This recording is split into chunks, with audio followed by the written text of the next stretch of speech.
Voilà, notre invitée du jour, elle habite Woluwe-Saint-Pierre, elle est juriste de formation, elle a fait des études à l'UCL et à Harvard, elle a été avocate à New York, puis à Bruxelles.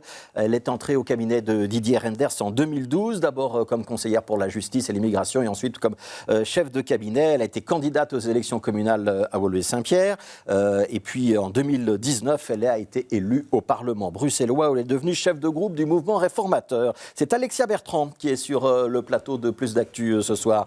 Bonjour Alexia Bertrand, chef de groupe Mouvement réformateur à la région, ça veut dire que vous siégez dans l'opposition. Bonjour, je le rappelle parce que c'est utile pour bien comprendre ce qu'on va se dire maintenant. L'un des grands débats du moment, c'est le prix de l'énergie. Le fédéral a décidé de baisser la TVA, il y a un tarif social, il va y avoir un chèque de 100 €. Les régions sont en train de regarder ce qu'elles pourraient faire.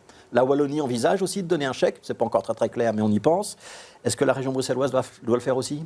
Alors je crois que ce que la région bruxelloise doit faire d'urgence, c'est recréer de la concurrence sur le marché de l'énergie bruxellois. C'est vraiment un des gros problèmes et c'est d'ailleurs préexistant même à la crise de l'énergie. Donc vous savez, Fabrice Grosfilet, qu'il n'y a plus que 2 fournisseurs d'énergie à Bruxelles.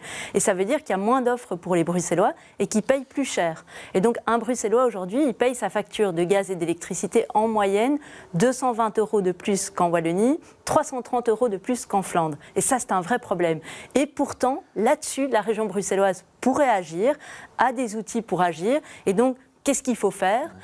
Il faut absolument revoir l'ordonnance gaz et électricité qui aujourd'hui crée une procédure qui est extrêmement stricte et qui en fait favorise les mauvais payeurs plutôt que de protéger les clients précarisés. C'est un des arguments qui est mis en avant par les distributeurs d'énergie. Ils estiment que c'est trop compliqué à Bruxelles puisque pour suspendre la fourniture d'énergie, il faut passer devant un juge de paix. C'est une procédure qui prend 1 an, 2 ans, parfois 3 ans. Ça veut dire qu'on doit moins protéger les familles qui sont en difficulté de paiement ? Alors, au contraire, aujourd'hui, ces familles-là ne sont pas protégées. En fait, on estime qu'il y a à Bruxelles environ 75 000... Elles le sont puisqu'on ne leur coupe pas l'électricité tout de suite. Alors, malheureusement, pas tout à fait. Parce qu'aujourd'hui, on estime qu'en pratique, il y a 75 000 ménages qui sont en fait des ménages précarisés.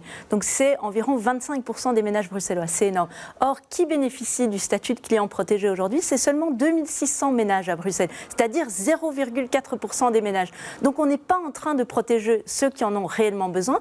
Et en revanche, on les pénalise parce que cette procédure fait qu'ils commencent avec une dette parfois de moins de 200 € et ils terminent après 1 an, parfois 2 ans, avec une dette qui a décuplé et qui peut s'élever à 2000 €. Ce que vous proposez, alors, c'est qu'on ne passe plus devant le juge de paix ? Alors, ce que nous, on propose, c'est qu'il y ait une automaticité pour les clients protégés et qu'on soit plus préventif que curatif. C'est-à-dire que dès qu'un CPAS repère qu'il y a des indices que le client est en difficulté et qui remplit un certain nombre de conditions, il puisse bénéficier du statut de client protégé. Aujourd'hui, c'est trop complexe pour accéder à ce statut et donc il passe entre les mailles du filet et c'est souvent curatif. On agit trop tard quand les dettes sont là et donc les dettes s'accumulent. Et d'autre part, qu'on arrête de passer devant le juge de paix. Donc je suis client protégé, je suis protégé. Si je ne suis pas client protégé, si je ne paye pas, là, on peut me couper l'électricité sans passer par le juge de paix. C'est ça la proposition. Alors effectivement, mais on demande qu'il y ait une conciliation. Et donc il faut favoriser la conciliation qui aujourd'hui existe très peu. Aujourd'hui, on arrive directement devant le juge de paix. Ouais. Et vous estimez que ça pourrait permettre à certains fournisseurs d'énergie qui ont quitté Bruxelles, le dernier en date c'est Octaplus, de revenir sur Bruxelles ? Alors j'espère parce que le coût évalué par une étude de Sibelia, c'est 40 millions d'euros comme coût sociétal, dont 29 millions d'euros sont payés par les fournisseurs. Donc c'est vraiment du gaspillage d'argent, ça. C'est un coût qui ne sert à personne. Ouais. Alain Marron, il a aussi déposé ou annoncé une nouvelle ordonnance gaz et électricité. Il propose que les ménages en difficulté passent d'office au tarif social et qu'ils aillent chez Sibelga, le fournisseur public. Oui. C'est très différent de votre proposition ou c'est un peu compatible ? Il y a des améliorations, mais il y a 2 grands points de différence. C'est d'abord qu'il reste plus curatif que préventif. Et donc, nous, ce qu'on veut, c'est agir avant. Dans la proposition d'Alain Marron, il faut qu'il y ait d'abord un endettement, et puis il faut encore qu'il y ait une mise en demeure du fournisseur. Mais à partir du moment où on a une mise en demeure, ça veut dire qu'on est déjà dans une situation de dette. Donc pour vous, il faut agir plus tôt ? Il faut agir plus tôt pour mieux protéger les clients précarisés. La deuxième grande différence... Donc plus tôt, c'est dès que les CPS, par exemple, repèrent qu'il y a des difficultés. Tout à fait. Dès qu'on voit qu'il y a une surconsommation, qu'il y a des indices, qu'on voit des gens passer chez les CPS et qu'on se doute qu'il va y avoir un un problème dans la Mais fourniture. un mauvais payeur, on doit quand même pouvoir lui couper le gaz et l'électricité. C'est ça l'idée, Alors, au final. il faut faire la différence entre le mauvais payeur et le payeur précarisé. On ne va pas pénaliser quelqu'un qui est dans une situation de pauvreté. Mais le mauvais payeur, effectivement, à ce moment-là, il faut qu'il y ait conciliation et puis qu'on puisse le couper. Et la deuxième différence entre notre proposition et celle d'Alain Marron, c'est qu'en fait, il ne résout pas le problème structurel. Le problème structurel, c'est le passage devant le juge de paix. Et il ne met pas fin à cela.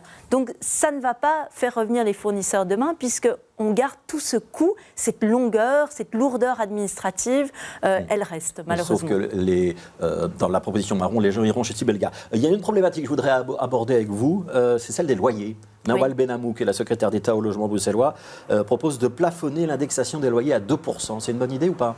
Alors non, malheureusement, ce n'est pas une bonne idée. Alors évidemment, les locataires subissent l'indexation du prix du gaz et de l'électricité, c'est un vrai problème. Et l'indexation des loyers, elle risque d'être de 4 ou 5%. Probablement. Et donc, limiter à 2%, c'est un problème. Pourquoi? Parce qu'on va faire payer par les propriétaires qui eux-mêmes subissent cette même indexation. Je vais vous donner un exemple, vous allez tout de suite comprendre, Fabrice Grosfilet. Imaginez quelqu'un qui a 80 ans, qui est en maison de repos, qui a investi dans de la brique en se disant c'est ma pension parce qu'il a été indépendant toute sa vie, et il va se retrouver avec une limitation de son indexation de loyer alors que sa maison de repos, elle va augmenter aussi.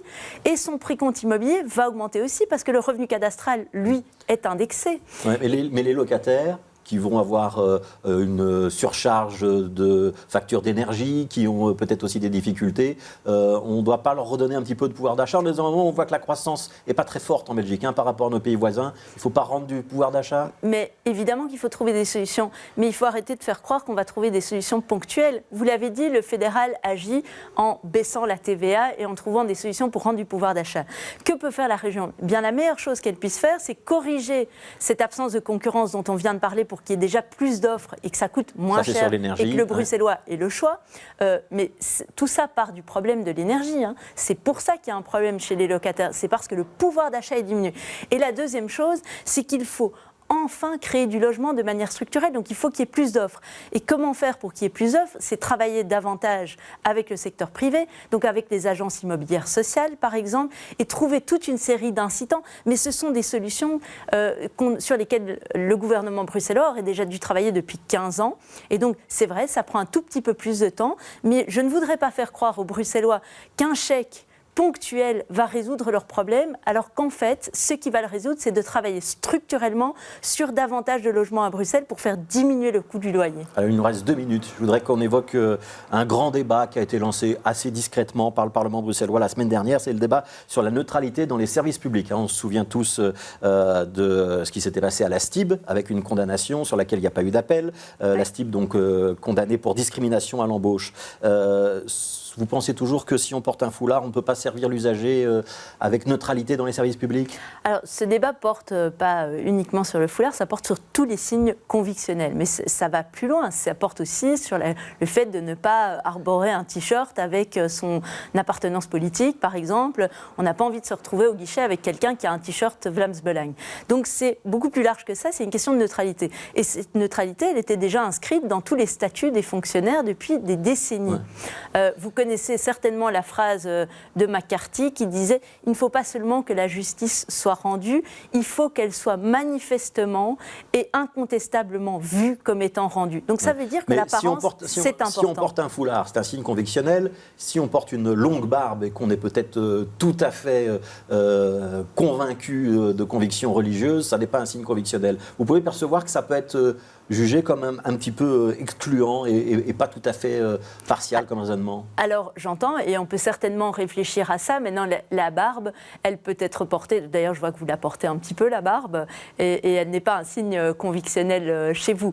C'est vrai. Mais on pourrait porter le foulard et servir tout à fait l'usager avec la notion de service public en étant totalement impartial. Alors la question c'est la neutralité à la fois des actes et de l'apparence. Et en fait c'est pour celui qui se rend au guichet. C'est l'idée qu'il faut qu'il y ait un service qui soit rendu de manière égalitaire pour tous et qu'il soit perçu comme tel. Fin des débats au mois de juin, au mois de mai. Il faudra une proposition d'ordonnance ou pas? On en a déposé une et donc j'espère qu'elle aboutira. Merci. J'attends qu'elle revienne du Conseil d'État. Merci beaucoup Alexia Bertrand, donc chef de groupe du mouvement réformateur.